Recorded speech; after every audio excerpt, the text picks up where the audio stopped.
أعوذ بالله من الشيطان الرجيم.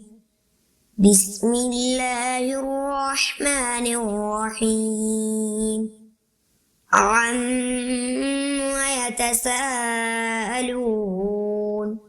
عن النبأ العظيم الذي هم فيه مختلفون كلا سيعلمون ثم كلا سيعلمون ألم نجعل الأرض مهادا والجبال أوتادا وخلقناكم أزواجا وجعلنا نومكم سباتا وجعلنا الليل لباسا وجعلنا النهار معاشا